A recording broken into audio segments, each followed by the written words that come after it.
The following is brought to you by GFL Ag. Next thing you know the next thing. Next is Now is a short podcast discussing agriculture's emerging next-gen tech and trends as they're happening in our industry. Next is Now, presented by GFL Ag. Listen where you get your podcasts today. I'm Shaun Haney, and this is RealAg on the Weekend.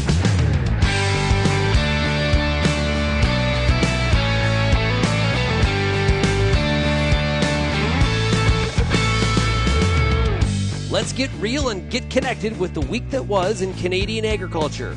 RealAg on the Weekend starts now. Welcome to RealAg on the Weekend. I'm your host, Shaun Haney of RealAgriculture.com here on 650 CKOM and 980 CJME. It is great to be with you here today. Hopefully you had yourself a great week. We saw some snowfall. Yes, in actually some parts of the province that needed it as well. Very, very welcome. I love the optimism that this is brewing, okay? Because we've been talking a lot about some of the negativity that is out there, but moisture brings some different thinking. And especially amongst the ranchers in the crowd. Absolutely. So for that southwestern Saskatchewan and southeastern Alberta even, it's definitely very welcome wet snow. And probably people would say, you know what, keep her coming, Mother Nature. So yeah, winter still here. And but we're getting closer to spring because the calendar tells us so. And we're going to talk about a number of different cool subjects here today. One of the guests is going to be in Boxall. He's president of APAS. Next week, there's with Saskatchewan Wheat and APAS are co-hosting a Canadian Grain Act Summit, and we're going to hear about that.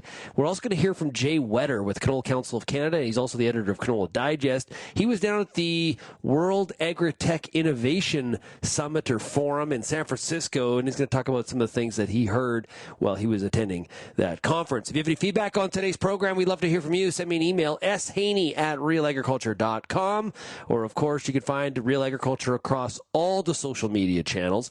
You're also welcome to, for sure, call the RealAg feedback line. That number is 855-776-6147. Well, I mentioned Whetter. Had a chance to catch up with him earlier this week while he was walking the streets of San Francisco. Be careful out there, Jay. But here's our conversation. Hey, Jay, how's it going? Hey, Shaun, great. I'm on the streets of San Francisco right now. I've never done. This is great. This is like live in the moment as Jay walks. As you walk the streets of San Francisco, make sure it can be dangerous at times, so be careful out there. No, I'm trying to stay on a quiet street. Otherwise, it's nuts here. If you've ever been, it's a pretty busy place, and so I'm just walking up and down this side street where there isn't much traffic. There's not as many people, so it's a little bit quieter, so I can hear what you're saying. Good stuff. Okay, Jade, now you're at a pretty significant event this week around the whole idea of agricultural technology. What event is it? And talk about it a little bit. It's the World Agritech Innovation Summit. And my old friend Scott Day told me a few years ago that I should come down to this. And so I looked into it a little bit, and it's $2,000 US, the early bird rate, for a 2-day conference, so it was Tuesday, Wednesday this week. And that's beyond the budget of most of the organizations out there, including the Canola Council. But I got a media pass for free. So there you go. I was able to attend. Where? And then I'm staying on Scott's couch. So it's I'm a real cheap date here. But it was pretty amazing. And, you know, it's agriculture, people. But I learned something really, really interesting if you want to get right into it. But one of the presentations was with Vinod Khosla, who's a big venture capital investor. And he's invested in Blue River, which was bought up by John Deere. He invested in Possible Burger. He invested in Climate Corp before it was bought up by Monsanto and now part of the Bayer system. Anyway, he said something really interesting that stuck with me. He said that the most significant innovations will not come from experts within an industry. And he wasn't talking about agriculture specifically, but I thought, okay, yeah, we spend so much time talking to ourselves. I barely talk to people outside of canola, let alone people in beef or cereals. Yeah. I mean, I do. I mean, I'm exaggerating a little bit, but for any of the big breakthroughs in agriculture, we need to make sure that we're creating opportunities for people outside of agriculture to spend some money and give us some guidance. And of course, there's going to be incremental improvements, from within. I mean, we'll talk to ourselves and make small improvements here and there, but for really revolutionary change, the kinds of things that Vinod Khosla wants to invest in, it's going to come from outside agriculture. I think there's a good message for us in that. I hear you. I agree. That's a really, really good thought. Jay, I'm interested. What's kind of the mood there with people, stakeholders that are living and breathing agricultural technology and innovation? Because, we're at a time where we're kind of, commodity prices have slipped and the mood is sort of changed in the U.S. and in Canada. So what was kind of the sentiment and the outlook of delegates that were in attendance? Well, having not been there before, it was hard for me to say, oh, this is way, like the vibe is down from other years. But again, my friend Scott Day, I grew up with Scott. He and I grew up 2 miles apart, and Scott is living in this world now. It's kind of he lives like a fantasy world, but he's an advisor, I guess you could say, on staff though with Fall Line Capital, which is a venture capital company based out of this area, like Silicon Valley, basically. So Scott's been coming to this thing for 10, 12 years now. And he said the real numbers in terms of a venture capital investment in agriculture are half what they were last year. Now, so there is a strong correlation between commodity prices and the economics at the farm level and also at the venture capital level. So it's interesting that parallel is happening. And granted, last year was a big year. Like, so I asked him, are we, was last year different in that it was so large? And he said, yeah. So it was a big year last year, and this year's about half in terms of raising money. And he said they're not funding fewer projects. Like the same number of projects are getting funded, but basically on average half the amount of money. So there's a lot of people with ideas that are having trouble getting the money they want or they need to push their idea toward. There's a lot of steps between an idea and commercial reality, but just making those steps toward commercial, they're not getting them the money they want. So were there a lot of really hungry people at the event? Maybe, yeah. But the big topics, like how biologicals were. I think last year I attended virtually, and biologicals were such a big part of the conversation, and I got the sense that that had dropped off pretty significantly. And I asked Scott if that was whether I was, imagining things or whether that was real. And he said, no, that's real. Like we're waiting on something to prove that it works. And so far we're kind of dancing around the edges of a real breakthrough. And there's nothing really significant happening in that space. So what's this year's big, because we see these things ebb and flow, and there's always like really, really, the sexy things of the year in terms of where the money flows to. Is there one this year that feels like it's getting a little bit more attention? The one thing that kept popping up for me was measuring of emissions, which I really like that. And again, am I hearing that because I want to hear it? Because Shaun, there's just so many ideas flowing around in the space at that conference. It's almost exhausting to the brain. You go to an amazing conference, at the end of it, you're like, what just happened? Like, what?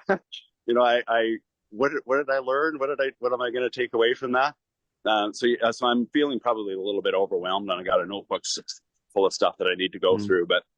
But yeah, these tools to measure actual emissions, to measure what carbon is being sequestered, and so they're like soil probes, that kind of thing, or even maybe some.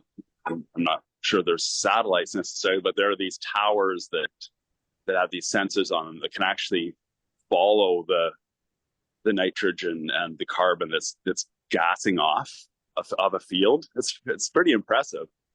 But to me, that was what was happening, so that we can get away from these model-based approaches.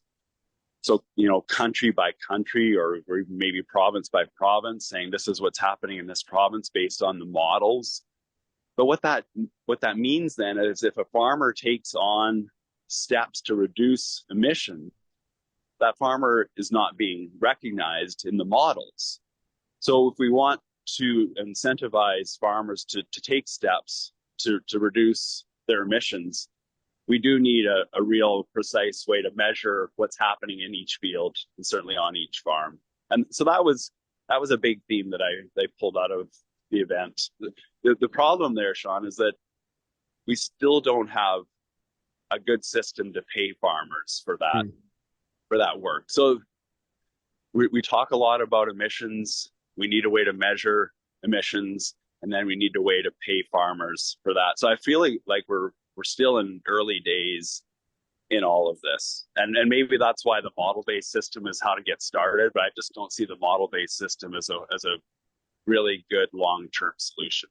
We've got more of a conversation with Jay Whetter, editor of Canola Digest and with the Canola Council of Canada. You're listening to 650 CKOM and 980 CJME.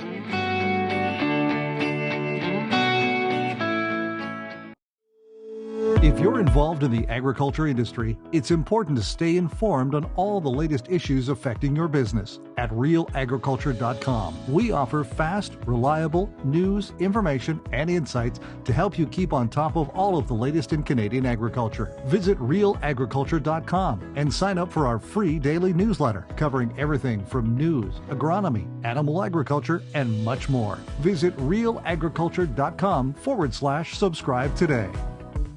There's a reason we call it the Corn School. Videos on everything from planter setup to weed control, field trial results, and the latest yield strategies.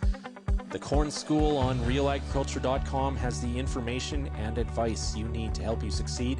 Brought to you by Pride Seeds and BASF. Corn School episodes are available at cornschool.com, from RealAgriculture.com, or as a podcast in your favorite podcast app. Check out the latest Corn School episode today.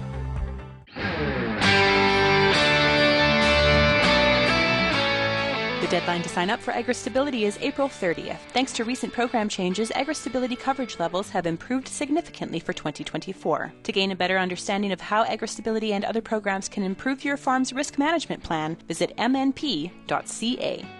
And welcome back to RealAg on the weekend. We're talking to Jay Whetter. He is editor of Canola Digest. He is down in San Francisco at the World Agritech Innovation Forum. And we're talking about some of the things that Jay saw in terms of where venture capital is seeing the opportunity for return in the investments, and what that means for the future of agritech and innovation. Let's continue the conversation. There's a difference between paying for practices versus paying for outcomes, right? Yeah. No, that came up too, Shaun, is that I just want to know that you're reducing emissions. I don't care how you're doing it. And I'm so glad you asked that, because it wasn't something I jotted down in my notes, but it was something that I had my notes to talk with you about, but they're in my bigger notes.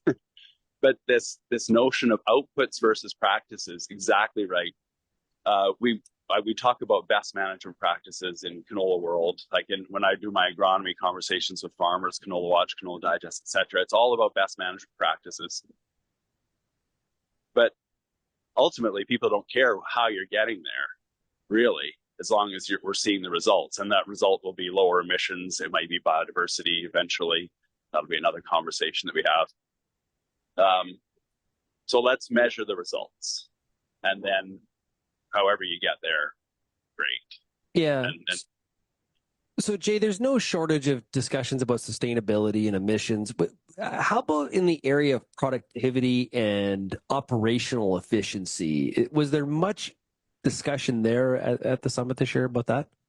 Well, yeah, I had a bit of a side conversation, and I'm not going to say the company because I think the guy wasn't really wanting me to broadcast it to the world development right now. But this, how, well, I'm a big fan of variable rate fertilizer, and we'll get to seed and pesticide application eventually. But but I can see there's real practical shortcomings there in that we can use historic maps to get better at the right rates and the right locations.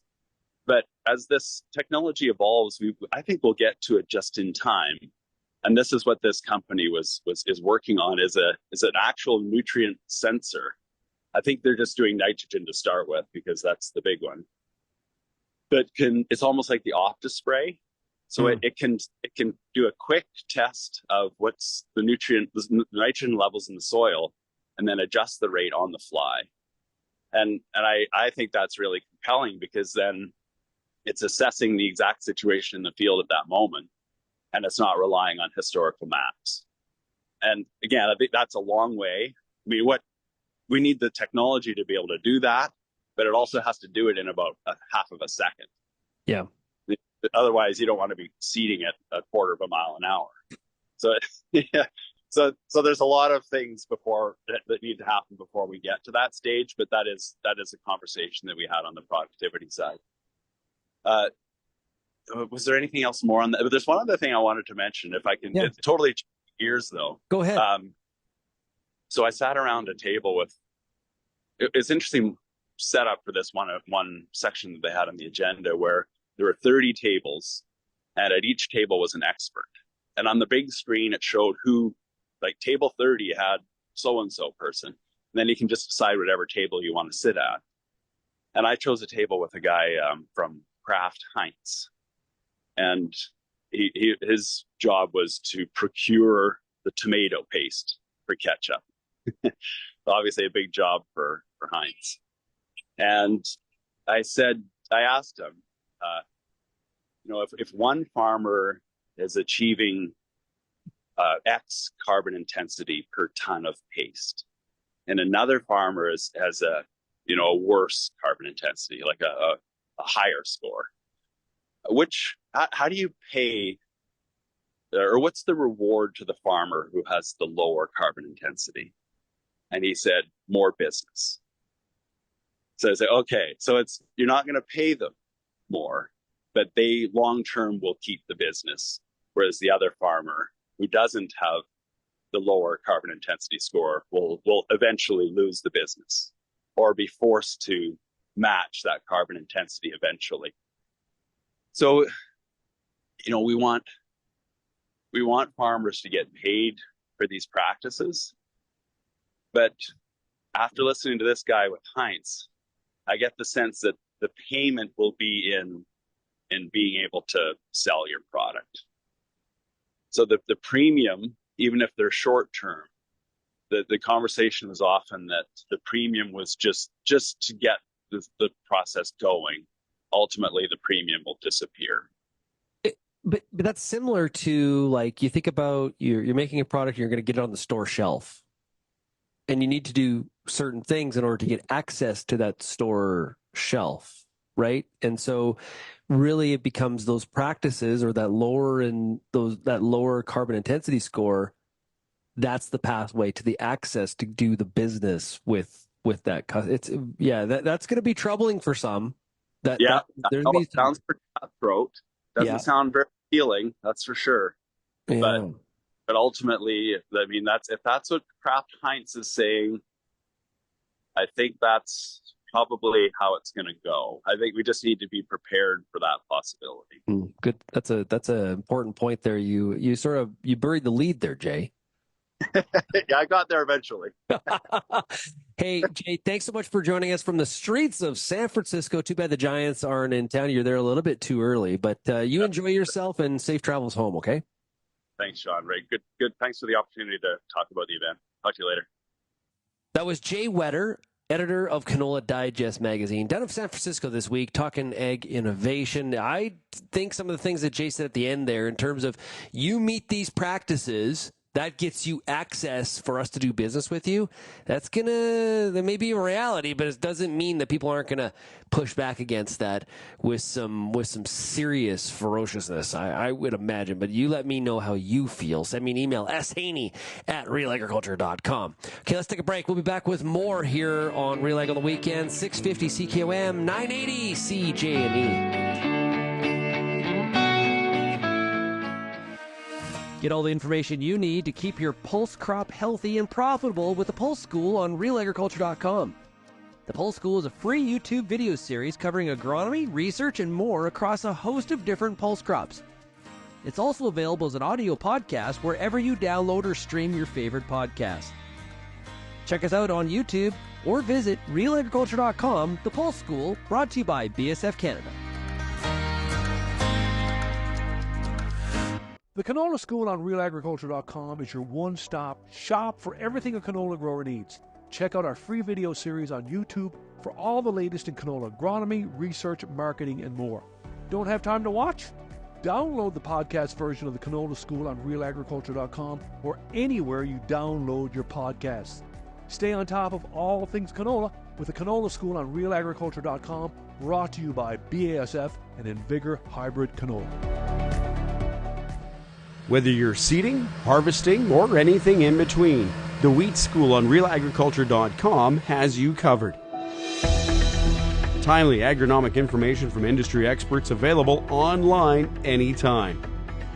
Give your wheat crop a good start and a great finish with the Wheat School on RealAgriculture.com, brought to you by C&M Seeds, Syngenta Canada, and the Alberta Wheat and Barley Commission.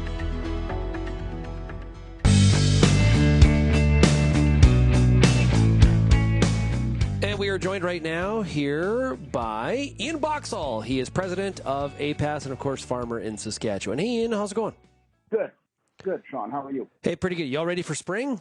Oh, we're getting there. I hope here in the Northeast we could use a little bit more snow to get some dugouts and stuff full. So I'm hoping we get a late March snow. But, yeah, for the most part, we're ready to go.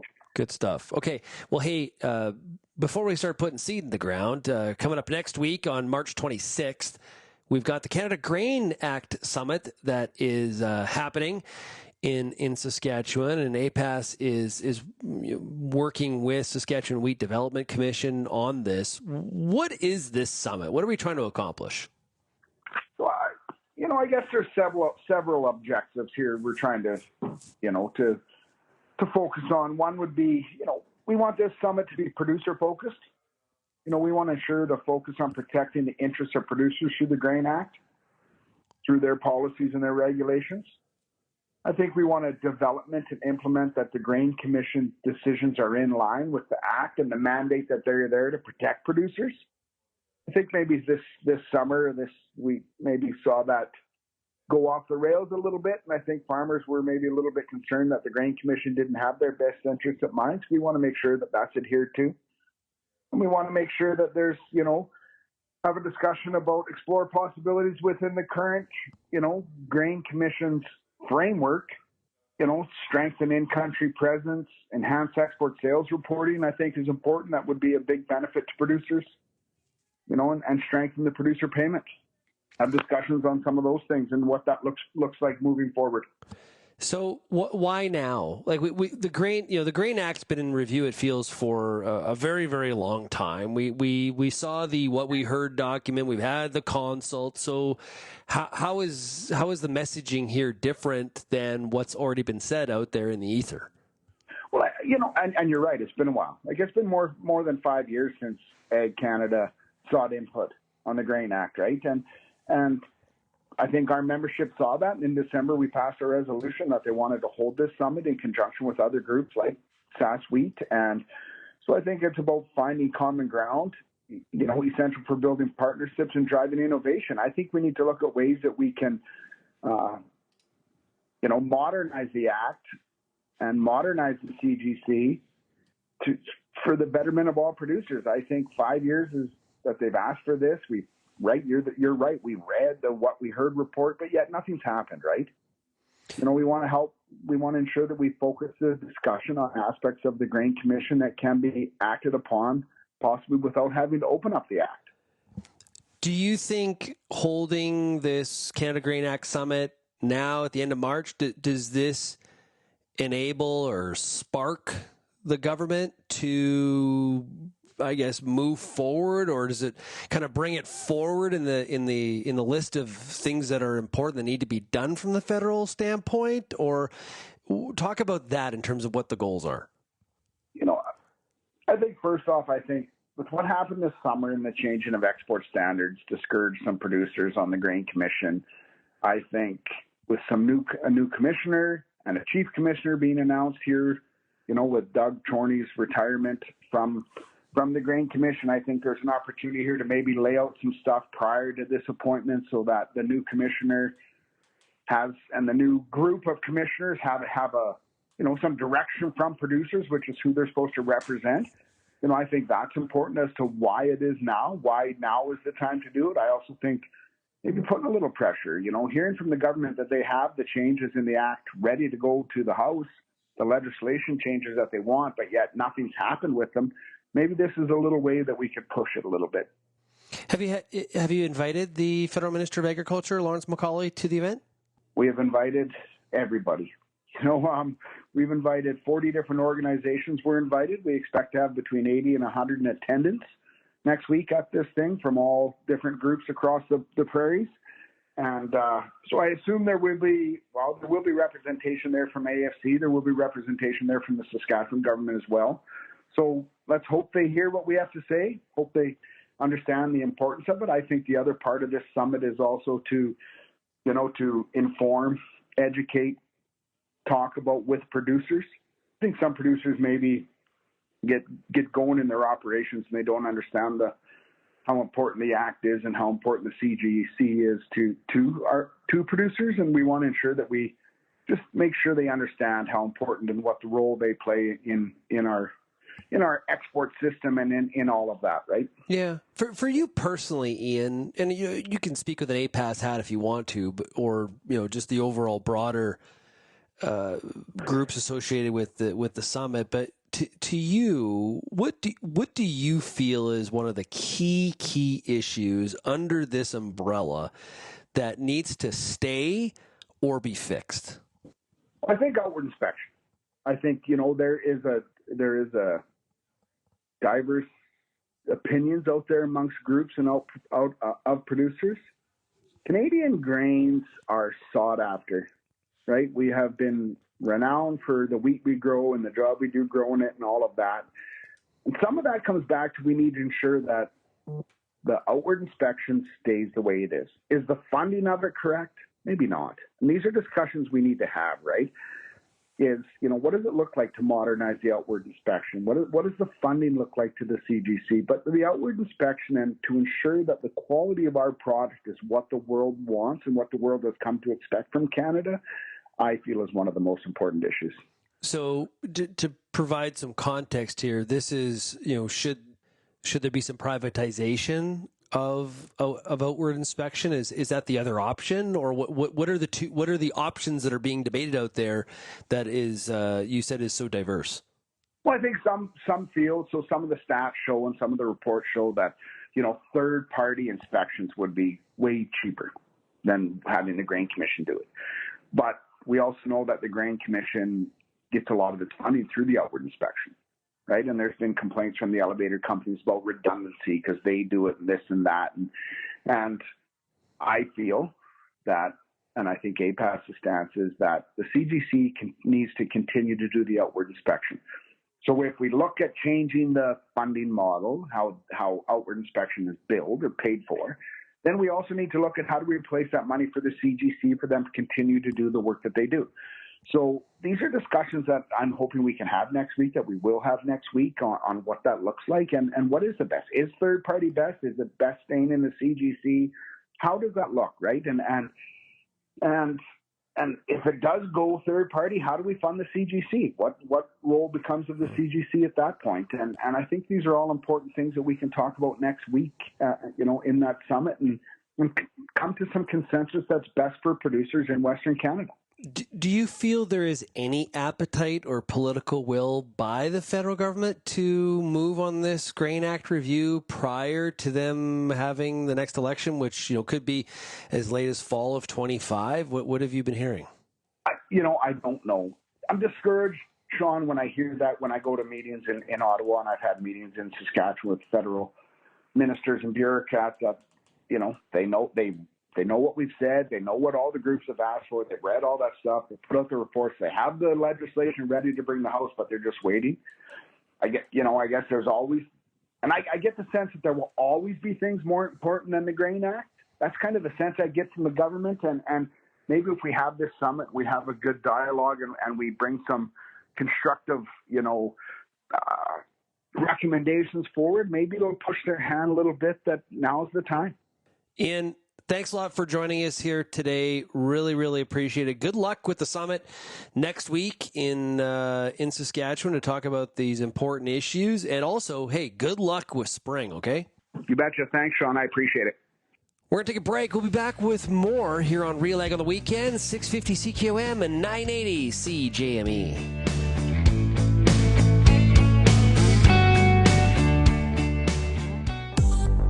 I'm Lindsay Smith from RealAgriculture.com. Join me Monday nights for The Agronomists, a 1-hour live and interactive show broadcast across YouTube, Facebook, and X. Monday nights at 8 p.m. Eastern, I host expert agronomists from all over the country to give you answers to some of the toughest agronomic questions. Join us live or catch the replay Tuesday morning. That's The Agronomists with me, Lindsay Smith, Monday nights live at 8 p.m. Eastern.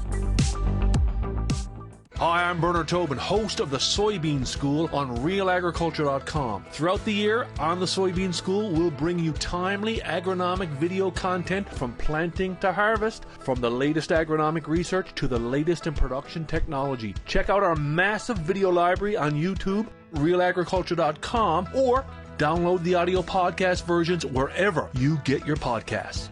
The Soybean School is brought to you by BASF and Syngenta Canada.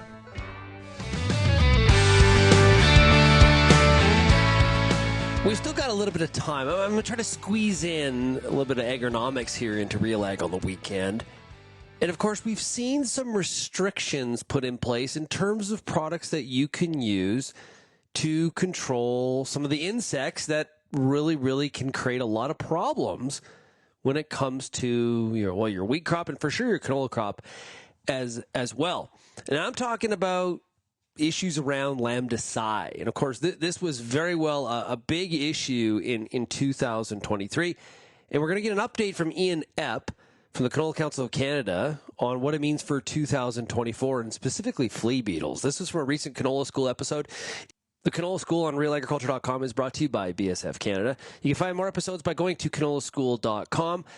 Kelvin Hepner of Real Agriculture had a chance to catch up with Ian Epp. Here's the conversation. A label change by federal regulators limited access to crop protection products containing Lamba-cy for the 2023 growing season. And so on this episode of the Canola School, we're going to take a look ahead at 2024, get an update on where things are at and strategies that canola producers can take when it comes to managing insect pests such as flea beetles or grasshoppers. We're pleased to be joined now by Ian Epp, agronomy specialist with the Canola Council of Canada. And Ian, when it comes to this Lamba-cy file, I know you've been kind of the point person for the Canola Council on it. Where are we at with the use and access to Lamba-cy products for the 2024 growing season? Unfortunately, we are exactly where we were at this time last year or leading into the 23 growing season, which is not where we want it to be, but that label change that officially took place April 29th of last year is still holding, and we've had no real progress. We continue to work at it where we're engaged with the regulator. We bring this up at a whole pile, highlighting the importance to growers and how this resolution just doesn't work for Western Canadian growers. But at this point, we have no changes. We've had no changes, and I don't think we really expect a change prior to the beginning of the 2024 growing season. So just to clarify, this label change eliminated the approval for the use of Lamba-cy products on crops or even crop byproducts that could end up in animal feed. That was the change that took effect last year, correct? Yeah, so that is the change. A grower can apply it to something for food production, but we know in Western Canada that we don't segregate food and feed in some products, and in canola, actually, simultaneously, your canola that you deliver is both food and feed in the meal and oil. So in that front, it just doesn't quite work for Western Canada, or it doesn't make sense in a Western Canadian perspective. So in a similar way, that really it means that Lamba-cy, we don't really recommend you use it. You can legally apply it to canola, but you'd have to have, in order for that to kind of work through the value chain, you'd have to have assurances from your buyer that that canola is destined for only the food market or only a market that fits that bill. And it never hurts to check with your grain buyer to ask questions. And maybe there are a few instances where that happens, but the vast majority of cases, the canola that is going to any of our crushers, exporters, in a lot of the cases, it's food and feed. And we do have other products available, so that's really the safest option for growers. So speaking of other products, this is another growing season then that we're heading into without one of the main tools in the toolbox, basically going in shorthanded in some ways when it comes to managing insect pests versus the scenario or the tools that we had a few years ago? Yeah, this has been a fairly important tool for us for the last number of years, kind of a key tool for managing insects in canola. The good news is there are a number of other products that have similar efficacy, they'll fit the bill. There are other tools for farmers to use. And as we saw last year, companies, the supply chain, there's products available for growers. They'll be on the shelves ready for growers to use if they need it. Nobody plans to use a foliar insecticide, but we know that there will be pests this year. Last year was a slower on flea beetles. This year, we don't really predict flea beetles, but I'm not sure. The flea beetles are always overall the number one pest in canola. Probably we see the most acres dealing with flea beetles. And we know across Western Canada that grasshoppers are primed that they could have a big year. Again, subject to spring and the moisture, and maybe that will evaporate. Hopefully that doesn't come to fruition, but we know that there is the potential for a bad grasshopper year this year across a good chunk of the prairie. So, one of those things to be keeping in mind on which pests you might be applying an insecticide for, and, keeping in stock of what you have in the shed, what products are available, and possibly if you're, you will spray for flea beetles and grasshoppers, or some growers probably will somewhere on the prairies. Looking at what the options are and from a keep it clean perspective, making that export ready, how many times can you apply a product, or which product maybe should you use first as an insecticide, and then maybe follow up if you do need a second application. Now as the snow's kind of on the ground, but leaving quickly, is kind of make those plans and kind of strategize how you want to approach insect control for the 2024 growing season. Yeah, more of a strategic approach. Yeah, especially when you're balancing multiple products that have overlapping labels, some label restrictions on times of application, and the possibility of multiple pests throughout the growing season. Hopefully that doesn't come, but there's always some growers that have to apply more than one foliar application in a growing season. All right. Well, thanks for the update and the insight again as we look ahead to this upcoming growing season. Like you said, hopefully grasshoppers, flea beetles aren't something that we're too concerned about, but just in case, thanks for joining us for this episode of the Canola School again, Ian. That was Ian Epp of the Canola Council of Canada talking about some of the impacts of where we are with Lamba-cy and the ability to control flea beetles. I like what he said. We don't forecast flea beetles. It just feels like flea beetles are there every year, just raging and creating havoc. So that was a recent Canola School episode. You can find more episodes by going to canolaschool.com, or of course you can always go to the Real Agriculture YouTube channel. I think sometimes we do, when we think about the registration of some of these products that we use, or when we do have access to products, we can naturally take them for granted and forget about the process behind trying to get some of these products to market. Having access to these kinds of products is critical for farmers being able to stay competitive in the global landscape. It absolutely is. And the Lamba-cy situation has come with a lot of controversy and a lot of debate on how we got here. But going forward, when we look at access to crop protection products, it is absolutely essential. Absolutely essential. So I think it's one of those things that, when you wake up in the day, you're not thinking about PMRA issues. It's not like, I wonder what the PMRA is doing today, or, the revamp of PMRA. I don't know. There's other things to think about, right? Because there's things more in the short term, but over the longer term, this is definitely an issue that does impact our industry. Listen, if you have feedback on today's show or anything that's happening that you think we should be bringing up and talking about, we would love to hear from you. You can send me an email, shaney@realagriculture.com. You can also find Real Agriculture across all the social media platforms. You can also call the RealAg feedback line, 855-776-6147. Thanks, everybody. everybody, for joining us here today for Real Ag on the weekend. Make sure you check out RealAgriculture.com. Thanks so much for joining us here on 650 CKOM and 980 CJME.